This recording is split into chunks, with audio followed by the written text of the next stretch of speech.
रेल्वेचा AC coach हा हनीमूनसाठी सजवल्याचा धक्कादायक व्हिडिओ समोर आला आहे। या प्रकरणी ऑन ड्युटी मुख्य तिकीट निरीक्षकाला निलंबित करण्यात आलेला आहे।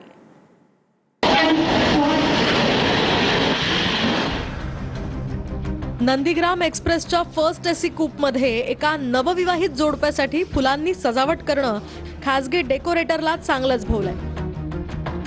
तर रेल्वेच्या डब्यात खासगी डेकोरेटरला प्रवेश देऊन अनधिकृत सजावट करू दिल्याप्रकरणी आता दक्षिण मध्य रेल्वेनं ऑन ड्युटी मुख्य तिकीट निरीक्षकाला तातडीनं निलंबित केलंय। नांदेडवरून मुंबईकडे येणाऱ्या नंदीग्राम एक्सप्रेसच्या प्रथम श्रेणी वातानुकूलित डब्यात एका दाम्पत्यानं खासगी डेकोरेटरकडून सजावट करण्याचा निर्णय घेतला।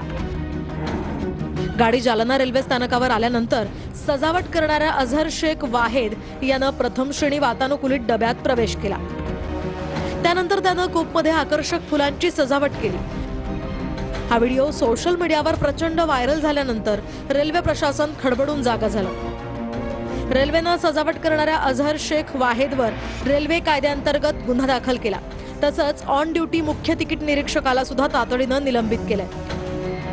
आता या प्रकरणाची विभागीय चौकशी सुरू करण्यात आली आहे। शिवाय नवविवाहित जोडप्यावर सुद्धा कायदेशीर कारवाई होण्याची शक्यता आहे।